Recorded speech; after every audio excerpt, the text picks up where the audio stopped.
2029ஆம் ஆண்டில் நடைபெற இருக்கும் நாடாளுமன்ற தேர்தலில் திரு ராகுல் காந்தி அவர்களை பிரதமர் வேட்பாளராக முன்னிறுத்த வேண்டும் என்ற ஒரு கோரிக்கையை வைத்திருக்கிறார் தெலுங்கானா மாநில முதலமைச்சர் திரு ரேவந்த் ரெட்டி. தமிழக வெற்றி கழகத்துடன் காங்கிரஸ் கட்சி செய்து கொண்ட கூட்டணி என்பது கொள்கை அடிப்படையில் இல்லாமல் சந்தர்ப்பத்தை பயன்படுத்தி அமைச்சர் பதவியை பெற வேண்டும் என்ற அடிப்படையில் இருந்ததாக கூறி காங்கிரஸ் கட்சியிலிருந்து தன்னுடைய பதவியை ராஜினாமா செய்திருந்த அலீம் அல் புகாரி இன்று திராவிட முன்னேற்ற கழகத்தில் தன்னை இணைத்துக் கொண்டிருக்கிறார். இதை பற்றி நம்ம டீட்டெயிலாக வீடியோக்குள்ளே பேசலாம். Welcome to Arakkural YouTube channel. நான் உங்கள் நியமத் முகமது. அலீம் அல் புகாரி இவர் யாருனாக்கா காங்கிரஸ் கட்சியினுடைய இளைஞரணி மாநில பொதுச் செயலாளர் அந்த பதவியில் இருந்தார். எப்போனாக்கா இந்த 2026 சட்டமன்ற தேர்தலில் தமிழக வெற்றி கழகம் 107 தொகுதியில் வெற்றி பெற்ற நிலையில் காங்கிரஸ் கட்சி ஓடோடி போய் கூட்டணி தலைமையான திமுகவிடம் கூட ஒரு வார்த்தை சொல்லாமல் கொள்ளாமல் ஓடோடி போய் நாங்கள் உங்களை ஆதரிக்கிறோம் என்று சொன்னாங்கள்ல, அது வரைக்கும் அந்த கட்சியில் மாநில பொதுச் செயலாளர் இளைஞரணி மாநில பொதுச் செயலாளர் இருந்தார். அப்படிப்பட்ட ஒரு செயலை காங்கிரஸ் கட்சி செய்ததை கண்டித்து திரு அலீம் அல் புகாரி தொலைக்காட்சி, அதாவது ஊடகங்கள், யூடியூப் போன்ற ஊடகங்களில் தன்னுடைய கருத்தை தெரிவித்திருந்தார். அதன் அடிப்படையில் உடனடியாக அவர் கட்சியில் அனைத்து பொறுப்புகளிலும் நீக்கப்பட்டார். அதற்கு பிறகு அமைதி காத்த திரு அலீம் அல் புகாரி கடந்த 4 நாட்களுக்கு முன்பாக காங்கிரஸ் கட்சி தமிழக வெற்றி கழகத்துடன் ஏற்படுத்தி கொண்ட கூட்டணி என்பது கொள்கை அடிப்படையில் இல்லாமல் சந்தர்ப்பவாதத்தை பயன்படுத்தி அமைச்சர் உள்ளிட்ட பதவிகளை பெறுவதற்கு அடிப்படையில் அமைந்ததால் அந்த கட்சியின் அனைத்து பொறுப்புகளில் இருந்தும் நான் ராஜினாமா செய்கிறேன் என்று அவர் அறிவித்தார். ஓகே, அப்பொழுது நான் முகநூலில் நீங்கள் திமுகவில் இணைய வேண்டும் என்ற ஒரு கோரிக்கை வைத்திருந்தேன். அந்த அடிப்படையில் என்னை போல் பல பேர் கருத்து சொல்லியிருந்தாங்க. அவர் இருக்க வேண்டிய இடம் திமுக தான். ஏன்னா அலீம் அல் புகாரி என்பவர் திராவிட இயக்கத்தின் பேச்சாளர்களை போன்ற ஒரு சிறப்பான பேச்சாளர்களை கொண்ட நபர். காங்கிரஸ் கட்சியில் இப்படி ஒரு நபரா என்று ஆச்சரியப்படத்தக்க வகையில் அனைத்து தொலைக்காட்சி விவாதங்கள் மற்றும் பொதுக்கூட்டங்களில் உரையாற்றி கொண்டிருந்தார். அவ்வளோ சிறப்பாக பேசுவார், அவ்வளோ துடிப்பான இளைஞர். இவருக்கும் எப்படிப்பா காங்கிரஸ் கட்சியில் சேர்ந்தார் என்று பல பேர் எண்ணிக்கொண்டிருந்த நிலையில் இன்று அவர் திராவிட முன்னேற்ற கழகத்தில் தன்னை இணைத்துக் கொண்டிருக்கிறார். அலீம் அல் புகாரி, திரு மு.க. ஸ்டாலின், திரு ராகுல் காந்தி இவர்களை இணைத்து ஒரு கதை இருக்குது. எப்படின்னா, சமீபத்தில் பீகாரில் நடைபெற்ற ஓட் ஷோர் யாத்திரை, அந்த யாத்திரை பார்த்தீங்கன்னா ராகுல் காந்தி மற்றும் தேஜஸ்வி யாதவ் இருவரும் முன்னெடுத்து அந்த மாநில சட்டமன்ற தேர்தல் நடைபெற்ற போது அந்த யாத்திரை செய்து கொண்டிருந்தார். அந்த நிலையில் தமிழ்நாடு முதலமைச்சர் திரு மு.க. ஸ்டாலின் அவர்களுக்கு அழைப்பு வருகிறது. ராகுல் காந்தி, தேஜஸ்வி உள்ளிட்ட தலைவர்கள் நீங்கள் இந்த ஓட் ஷோர் யாத்திரையில் கலந்து கொள்ள வேண்டும் என்று அழைத்ததன் பேரில் தமிழ்நாடு முதலமைச்சர் அங்கே செல்கிறார். அங்கே சென்று அவர் உரை நிகழ்த்துகிறார். நம்ம தலைவருக்கு, திமுக தலைவருக்கு இந்தி தெரியாது. அந்த அடிப்படையில் அவர் தமிழில் உரையை நிகழ்த்துகிறார். அந்த உரையை இந்தியில் மொழிபெயர்த்து பேசிய யாருனாக்கா திரு அலீம் அல் புகாரி. திமுக தலைவர் திரு மு.க. ஸ்டாலின் அவர்கள் பேசிய ஒவ்வொரு வார்த்தையும், தமிழில் பேசிய ஒவ்வொரு வார்த்தையும் அவ்வளவு அழகாக இந்தியில் மொழிபெயர்க்கிறார். ஹிந்தி தெரியாதவர்கள் கூட அவருடைய பேச்சை புரிந்து கொள்ளும் வகையில் இருக்கிறது அவருடைய பேச்சு. அவ்வளோ ஒரு சிறப்பான மொழிபெயர்ப்பு. அந்த கூட்டத்தில் அவர் மொழிபெயர்க்கும் விதத்தை பார்த்து மு.க. ஸ்டாலின் என்ன பேசுகிறார், அது சிறப்பாக அவர் மொழிபெயர்ப்பதை பார்த்து அந்த மக்கள் கைத்தட்டி ஆரவாரம் செய்கிறார்கள். திரு மு.க. ஸ்டாலின் அவர்களுக்கு அவ்வளோ ஒரு மிகப்பெரிய வரவேற்பு அந்த கூட்டத்தில் கிடைத்தது. அதுதான் திரு ராகுல் காந்தி அவர்களுக்கு தமிழ்நாடு முதலமைச்சராக இருந்த திரு மு.க. ஸ்டாலின் அவர்கள் மீது ஒரு பொறாமை எண்ணம் ஏற்பட ஒரு காரணமாக இருந்தது. நினச்சி பாருங்கள், திராவிட முன்னேற்ற கழக கூட்டணியில் இருந்து காங்கிரஸ் கட்சி விலகி செல்வதற்கு எந்த விதமான காரணமும் கிடையாது. ஏன்னா 2019 நாடாளுமன்ற தேர்தலிலேயே நமது இந்தியா கூட்டணியின், அதாவது அப்போ இந்தியா கூட்டணி உருவாகலன்னு நினைக்கிறேன், அப்போது நமது கூட்டணியின் பிரதமர் வேட்பாளர் திரு ராகுல் காந்தி தான் என்று எந்த காங்கிரஸ் கட்சி தலைவரும் சொல்லாத நிலையில், காங்கிரஸ் கட்சி தலைவர்கள் யாரும் சொல்லலை, காங்கிரஸ் கட்சி கூட இவரை பிரதமர் வேட்பாளர் முன்னெடுத்துன்னு சொல்லலை. ஆனால் சென்னையில் நடைபெற்ற கூட்டத்தில் தமிழ்நாடு முதலமைச்சர் திரு மு.க. ஸ்டாலின், திமுக தலைவர் திரு மு.க. ஸ்டாலின் அவர்கள் நமது கூட்டணியின் பிரதமர் வேட்பாளர் இவர்தான் என்று அறிவித்தார். அப்போ உடனே ராகுல் காந்தி கையெடுத்து கும்பிட்டார். ஓகே, அவ்வளவு சிறப்பான உறவு 2 பேருக்கு நடுவில் இருந்துச்சு. அதுக்கு பிறகு 2024 நாடாளுமன்ற தேர்தலில் இந்த ராகுல் காந்தி செய்த செயல் அவ்வளவு ஒரு அனைத்து தமிழர்களாலும் போற்றப்பட்டது, கொண்டாடப்பட்டது. என்ன செஞ்சார்னாக்கா, கோயம்புத்தூரில் ஒரு கூட்டம், திமுக கூட்டணி சார்பாக கூட்டம் நடக்குது. அந்த கூட்டத்தில் கலந்து கொள்ள செல்லும் திரு ராகுல் காந்தி என்ன செய்கிறாருனாக்கா, அந்த பேரிகார்டு இருக்குல்ல ரோட்டில், அதையெல்லாம் தாண்டி போய் நடந்து போய் அந்த கோயம்புத்தூரில் ஒரு மிகப்பெரிய ஒரு உணவு நிறுவனமாக இருக்குது, ஸ்வீட் ஸ்டால் இருக்குது, அவங்கள்ட்ட போய் ஸ்வீட் வாங்கிட்டு வராரு. வாங்கிட்டு this is my elder brother to மு.க. ஸ்டாலின் அப்படின்ட்டு அவர்கிட்ட ஹேண்ட் ஓவர் கொடுக்குறாரு. நான் அரசியலில் யாரையும் வந்து என்னுடைய சகோதரராக நான் சொன்னதில்லை, என்னுடைய அண்ணன் மு.க. ஸ்டாலின் அப்படின்ட்டு அந்த மேடையில் பேசுகிறாரு. அதை பார்த்து தமிழ்நாட்டு மக்கள், திமுக தொண்டர்கள் புலங்காகிதம் அடைகிறார்கள், கொண்டாடுகிறார்கள். இப்படி ஒரு பாண்டிகள் இருக்கணும் இவங்களுக்குள்ள, நிச்சயமாக இது ஒரு பெரிய விஷயம் அப்படின்ட்டு அப்படி ஒரு மகிழ்ச்சியோடு திமுக தொண்டர் ஒவ்வொரும் மு.க. ஸ்டாலினை எவ்வளவு முக்கியத்துவம் கொடுக்கிறார்களோ அதே அளவுக்கு திரு ராகுல் காந்தி அவர்களுக்கு முக்கியத்துவம் கொடுத்து அவர் பற்றிய செய்திகளை சோசியல் மீடியாக்களிலும் தங்களுடைய யூடியூப், ட்விட்டர், ஃபேஸ்புக் எல்லாத்துலேயும் பரப்புகிறாங்க. அவ்வளோ ஒரு கிரேஸ் வந்து தமிழ்நாட்டு மக்கள் மத்தியில் திமுக தொண்டர்களால் திரு ராகுல் காந்திக்கு ஏற்படுத்தப்படுகிறது. அப்படிப்பட்ட நிலையில் இருந்த அவர்கள் எந்த விதமான காரணமும் இல்லாமல் 2026ஆம் ஆண்டு சட்டமன்ற தேர்தல் நடைபெறுவதற்கு முன்பாக பிரவீன் சக்கரவர்த்தி என்ற ஒரு நபர், அவர் இதுக்காக ஊர் பேரே தெரியாது, அப்படிப்பட்ட ஒரு நபர் ஃபஸ்ட்டு பிரச்சனை பண்ணுறாரு. ஏன்னா எங்களுக்கு வந்து ஆட்சியில் பங்கு வேணும், அதிகாரத்தில் பங்கு வேணும் அப்படிங்கிறாரு. அப்புறம் மாணிக்கம் தாக்கூர் திமுக கூட்டணியில் 2009, 2019, 2024 3 தேர்தல்களில் திமுக கூட்டணியில் திமுகவின் அதிக பெரும்பான்மையான வாக்குகளை பெற்று வெற்றி பெற்ற ஒரு எம்பி. அவர் என்ன சொல்கிறாரு, எங்களுக்கு ஆட்சியில் பங்கு வேணும், அதிகாரத்தில் பங்கு வேணும் அப்படின்னு பேசுகிறாங்க. அதற்கு வந்து திமுக தலைமை தெளிவாக விளக்கம் சொல்லிவிட்டது. மத்தியிலே கூட்டாட்சி, மாநிலத்தில் சுயாட்சி என்பதுதான் எங்களுடைய கொள்கை. அந்த அடிப்படையில் இங்கே வந்து மாநிலத்தில் வந்து கூட்டணி ஆட்சி ஏற்படுவதற்கான வாய்ப்பு இல்லை, அதை தமிழ்நாட்டு மக்களும் விரும்ப மாட்டார்கள் என்று தெளிவாக பதில் சொல்லும் நிலையில் இந்த பிரவீன் சக்கரவர்த்தி என்ன சொல்கிறாரு, தாவேகாவுடன் கூட்டணி ஏற்படுத்த வேண்டும் அப்படி இப்படிலாம் கருத்து சொல்கிறாரு. தமிழ்நாடு அரசாங்கத்தை உத்தரப்பிரதேச மாநில அரசாங்கத்தின் நிதி நிலைமை ஒப்பிட்டு சில கருத்துக்கெல்லாம் சொல்கிறாரு. எதற்கும் இந்த ராகுல் காந்தி வாய் திறக்கவே இல்லை, அமைதியாக இருக்கிறார். தமிழ்நாட்டின் காங்கிரஸ் கட்சி தலைவராக செல்வ பெருந்தகை மட்டும் போராடிட்டு இருக்காங்க, தேவையெல்லாம் பேசாதீங்க, அப்படிலாம் கூட்டணி குலைக்கும் விதமாக பேசாதீங்க, அவர் மட்டும் பேசிகிட்டு இருக்காரு. ஆனால் திரு ராகுல் காந்தி அவர்களின் மௌனம் மிக கொடூரமான பயங்கரமானதாக இருக்கிறது. அவ்வளோ அமைதியாக இருக்கிறார்.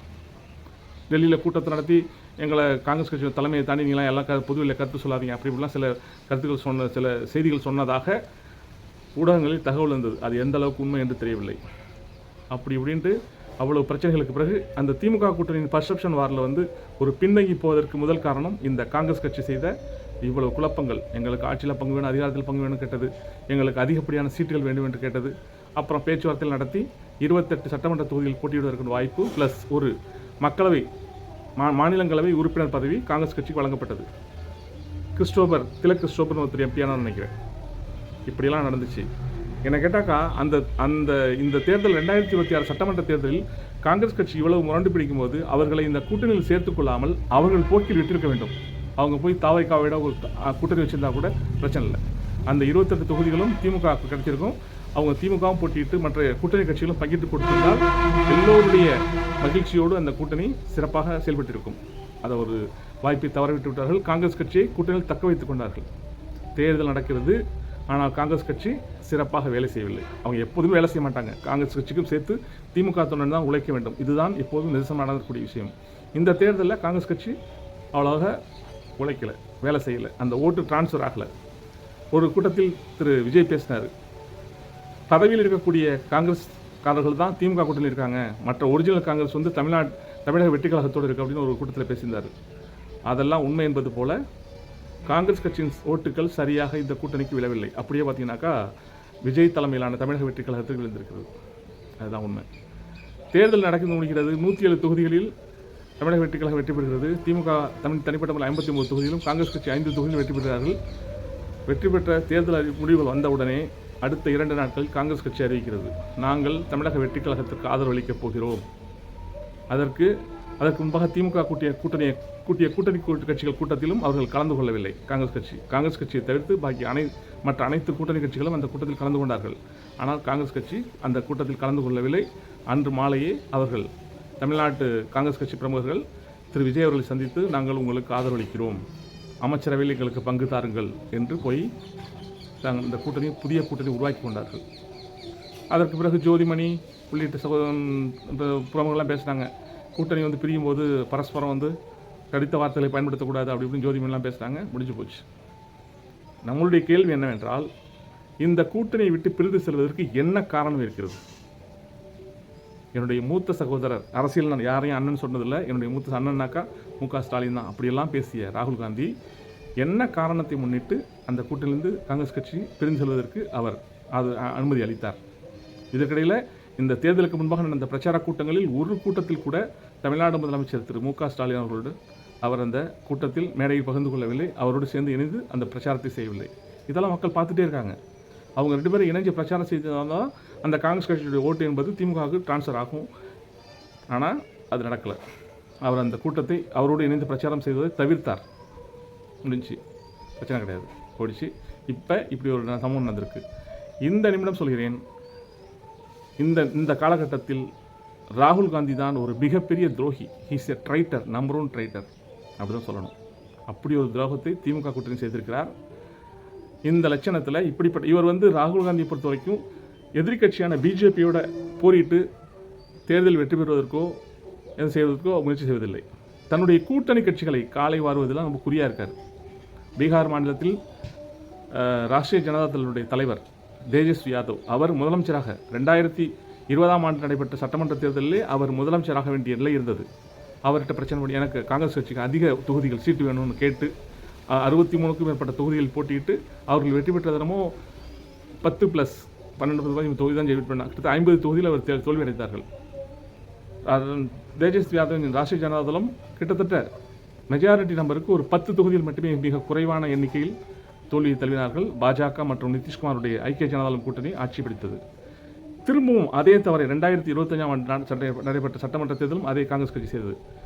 ஓட் ஷோர் யாத்திரையெல்லாம் 2 பேரும் சேர்ந்து நடத்துகிறாங்க. ராகுல் காந்தியும் தேஜஸ்வி யாதவும் அதையும் தாண்டி லோக்கலில் உள்ள காங்கிரஸ் கட்சி பிரமுகர்கள் பிரச்சனை பண்ணுறாங்க, எங்களுக்கு அதிக சீட்டு வேணுங்கள் என்று பிரச்சனை பண்ணுறாங்க. அதை பற்றி ராகுல் காந்தி குறுக்கிட்டு இப்படிலாம் பிரச்சனை பண்ணக்கூடாது, குறைந்த சீட்டு எவ்வளோ சீட் நமக்கு என்னென்ன இது இருக்கோ நம்மளுடைய பலம் என்பதை உணர்ந்து தகுதியோடு குறைந்த தொகுதியில் போட்டியிட வேண்டும் என்று எந்த விதமான கருத்தையும் சொல்லாமல் அந்த மாநில காங்கிரஸ் கட்சிக்காரர்கள் செய்யும் பிரச்சனைகளுக்கு ஆதரவளிக்கும் விதமாக அமைதி காக்கிறார். சொல்லப்போனால் அவர் ஊரில் இல்லை, வெளிநாடு போயிட்டார். தேர்தல் நடக்கும் காலங்களில் வெளிநாடு செல்வதெல்லாம் இவர் என்ன மாதிரியான ஒரு மனநிலை என்று தெரியல. தேர்தல் நேரத்தில் அந்த தேர்தல் வெற்றி பெற்றே தீர வேண்டும் என்பதற்காக போராடுவதுதான் ஒரு அரசியல்வாதியின் ஒரு கட்சி தலைவரின் குணமாக இருக்க வேண்டும். ஆனால் இவர் என்ன சொன்னாக்கா ஊரில் இருக்க மாட்டார்.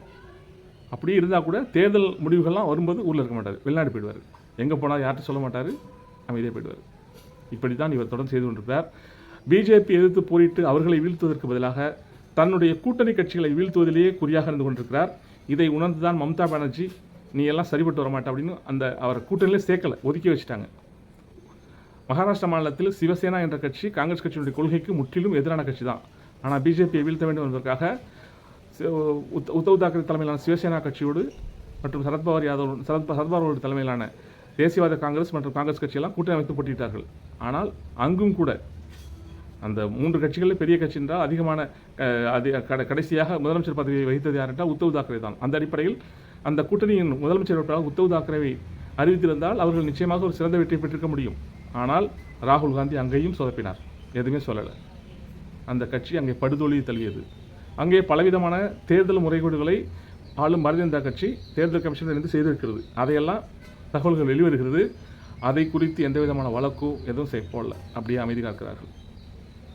அதே போல தான் பீகார் மாநிலத்தில் நடந்துச்சு. இப்போ தமிழ்நாட்டில் கூட்டணி கட்சியான திராவிட முன்னேற்ற கழகத்தோடு ஒத்துழைத்து ஒருங்கிணைத்து தேர்தலை சந்திக்காமல் பட்டும் படாமல் ஏதோ வேண்டா வெறுப்பா புள்ள வைத்து காண்டாமிரன்னு பேர் வைக்கிற மாதிரி இந்த கூட்டணியில் இணைந்து கொண்டு 28 தொகுதியில் போட்டியிட்டு எந்த விதமான ஒரு சிறந்த ஒரு தேர்தல் வேலைகளை செய்யாமல் ஒரு எந்த முன்னெடுப்பையும் செய்யாமல் போட்டியிட்டதன் விளைவு திமுக ஒரு மாபெரும் தோல்வியை தழுவியிருக்கிறது. 2019 மற்றும் 21 மற்றும் 24 தேர்தல்களில் இருந்த அந்த கூட்டணி கட்சியின் ஒருங்கிணைப்பு முற்றிலுமாக சிதைந்து போனதால் இப்படிப்பட்ட ஒரு மாபெரும் தோல்வியை பெற்றிருக்கிறார்கள். இந்தியா முழுவதும் இப்பொழுது மு க ஸ்டாலின் என்பவர் ஒரு முக்கியமான நபர், அனைத்து மக்களால் விரும்பக்கூடிய நபர். ஏனென்றால் இந்தியா முழுவதிலிருந்து தமிழ்நாட்டில் அவ்வளவு தொழிலாளர்கள் வேலை பார்க்கிறார்கள். இங்கே தமிழ்நாடு அரசாங்கம் எப்படி செயல்படுகிறது, திரு மு க ஸ்டாலினுக்கு எவ்வளோ வாய்ஸ் இருக்கிறது, அவர் செய்யக்கூடிய செயல்கள் எல்லாம் என்ன என்பதை இந்தியா முழுவதும் அந்த மக்கள் போய் அவர்களுடைய மாநிலங்கள் பேசுகிறார்கள். அந்த அடிப்படையில் தான் பீகார் மாநிலத்தில் திரு மு க ஸ்டாலின் உரையாற்றிய போது அதை அலீம் அல் புகாரி மொழிபெயர்த்த போது அந்த மக்கள் அவ்வளவு வரவேற்று ஆரவாரம் செய்தார்கள். அதுதான் ராகுல் காந்திக்கு அந்த பொறாமைத்தியை பற்ற வைத்திருக்கிறது. எங்கே இந்தியா கூட்டணியில் தனக்கு போட்டியாக திரு மு க ஸ்டாலின் வந்துவிடுவாரோ என்ற அடிப்படையில் தான் இப்பொழுது அந்த கூட்டணியிலிருந்து விலகி சென்றிருக்கிறார். இந்தியா கூட்டணியில் திமுகவுக்கு இடமில்லாத போல் அவர்கள் செயல்பட்டுக் கொண்டிருக்கிறார்கள். இந்த நிலையில் பப்பு என்ற ஒரு மனிதரால், இந்த ராகுல் காந்தியால் பிஜேபி என்ற கொடும் கரங்களிடமிருந்து ஆட்சியை காப்பாற்ற முடியாது, இந்தியாவை காப்பாற்ற முடியாது. அந்த அடிப்படையில் திராவிட முன்னேற்றக் கழகம் இந்தியா முழுவதும் மதசார்பற்ற சக்திகளுடன் ஒருங்கிணைந்து இந்தியா முழுவதும் உள்ள சமாஜ்வாடி ஜனதாதளம், ராஷ்ட்ரிய ஜனதாதள், மம்தா பானர்ஜியின் திரிணாமுல் காங்கிரஸ் உள்ளிட்ட இந்தியா முழுவதும் உள்ள மதசார்பற்ற சக்திகளுடன், ஒரிசாவில் பிஜு ஜனதாதள், அனைத்து கட்சிகளுடன் இணைந்து காங்கிரஸை புறந்தள்ளிவிட்டு திராவிட முன்னேற்றக் கழகம் ஒரு மிகப்பெரிய ஒரு கூட்டணியை கட்டமைத்து அவர்கள் போட்டியிட வேண்டும். அந்த அடிப்படையில் மட்டுமே பாஜகவை இந்த நாட்டின் ஆளும் பொறுப்பிலிருந்து நீக்க முடியும். ராகுல் காந்தி செய்வார், அவர்தான் அடுத்த பிரதமர் என்று நாம் முன்னெடுத்தோம் என்றால் தலையில் துட்டு போட்டு போக வேண்டியதான். அது நடப்பதற்கு வாய்ப்பே இல்லை. ஏனென்றால் இது ஒரு மண்குதிரை. பப்பு என்ற ராகுல் காந்தி என்றவர் மண்குதிரையாகிவிட்டார். அதனால் அவரை போய் பிரதமர் பலம் முன்னெடுப்பது என்பதெல்லாம் அது என்ன சொல்கிறது, அது மோசமான ஒரு செயல்பாடு. அது ஏற்கனவே அந்த தவறுகள் செய்துபட்டு விட்டன. இப்பொழுது ரேவந்த் ரெட்டி அந்த காங்கிரஸ் கட்சியினுடைய ஒரு மாநில முதலமைச்சர் அப்படி கூறுகிறார். அதெல்லாம் வாய்ப்பே கிடையாது. இவரெல்லாம் பிரதமர் ஆனாக்கா அது இந்தியாவுக்கே நாசம் உண்மையிலே. அந்த அடிப்படையில் அப்படிப்பட்ட ஒரு செயல்பாட்டை திராவிட முன்னேற்றக் கழகம் ஆதரிக்கக்கூடாது. அவர்கள் மதசார்பற்ற சக்திகளை, இந்தியா முழுவதும் உள்ள கட்சிகளை ஒருங்கிணைத்து அவர்கள் தனிப்பட்ட முறையில் தேர்தல் போட்டியிட்டு வெற்றி பெற வேண்டுமே தவிர காங்கிரஸ் கட்சியை நம்பி இவர்தான் பிரதமர் வேட்பாளர் இவரை முன்னெடுத்தக்கூடாது என்பது என்னுடைய வேண்டுகோளாக இருக்கிறது. அந்த ஒரே காரணத்திற்காக தான் நான் வியந்து பார்த்த தலைவர், நான் ரசித்த தலைவர் அந்த ராகுல் காந்தி இப்போது இல்லை என்று அலீம் அல் புகாரி கூறியிருக்கிறார். இன்று திமுகவில் சேர்ந்திருக்கிறார். அதே நிலையில்தான் கொள்கையோடு சிந்திக்கக்கூடிய திமுக மற்றும் காங்கிரஸ் கட்சி மிக கொள்கையான கூட்டணி என்று அந்த கூட்டணியில் பயணித்த, அந்த கூட்டணியை நேசித்த மனிதர்கள் எல்லோருமே அப்படித்தான் நினைக்கின்றார்கள். அந்த அடிப்படையில் ராகுல் காந்தியை புறந்தள்ளி தனித்து களம் காண்பதே புத்திசாலித்தனம் என்பதே என்னுடைய கூற்றாக இருக்கிறது. நிச்சயமாக 2023 நாடாளுமன்ற தேர்தலில் நம்முடைய ஸ்லோகம் எதென்றால் ஸ்டாலின் ஃபார் PM 2029 என்பதாக இருக்க வேண்டும். ஓகே, தேங்க்ஸ் ஃபார் வாட்சிங். இந்த வீடியோ உங்களுக்கு பிடிச்சா லைக் பண்ணுங்கள், கமெண்ட் பண்ணுங்கள், ஷேர் பண்ணுங்கள். அறக்குறள் யூடியூப் சேனலை சப்ஸ்கிரைப் பண்ண மறக்காதீங்க. மற்றொரு வீடியோவில் சந்திப்போம். பாய்.